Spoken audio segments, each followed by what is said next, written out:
بسم اللہ الرحمن الرحیم علمت نفس ما قدمت وأخرت۔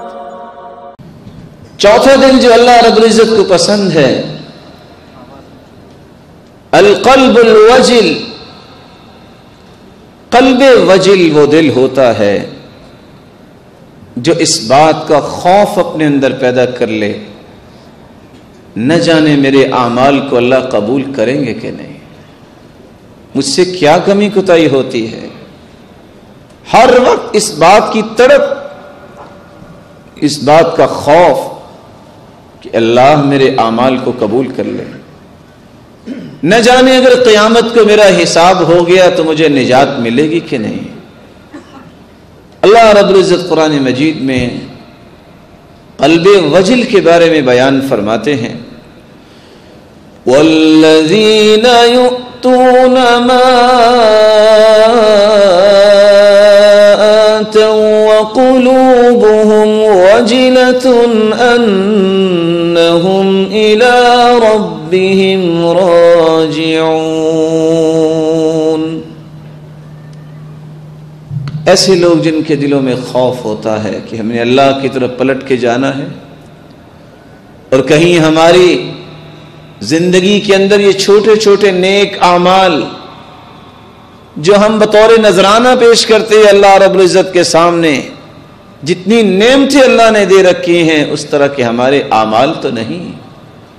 اور سچ کہا جس نے کہا سلف صالحین میں سے، اے اللہ جتنی تیری نعمتیں ہیں میں اس کے لائق تو نہیں، لیکن تو نے پھر بھی نعمتوں سے نواز دیا۔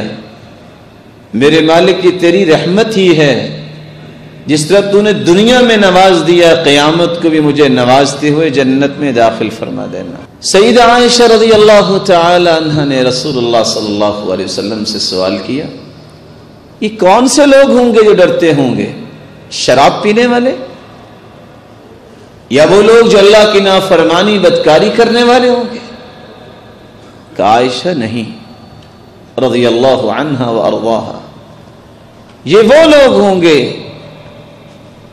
جو نماز پڑھنے والے، روزے رکھنے والے، صدقات اللہ کی راہ میں پیش کرنے والے، لیکن اس کے باوجود بھی ان کے دل میں خوف ہوگا نہ جانے کل قیامت کو کیا بننے والا ہے۔ اور یہی وہ دل تھا، یہی وہ قلب سلیم و قلب مخبت اور قلب وجل جس کا نمونہ پیش کر رہے ہیں عمر رضی اللہ تعالی عنہ۔ کائنات نے ابو بکر صدیق رضی اللہ تعالی عنہ کے بعد ایسی کوئی ہستی نہیں دیکھی جس جیسی ہستی عمر رضی اللہ تعالی عنہ تھے۔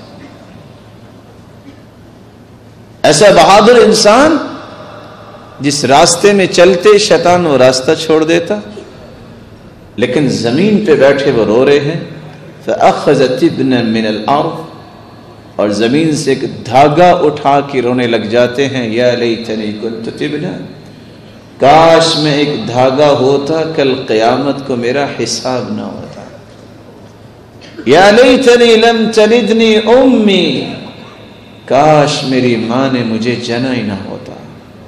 یا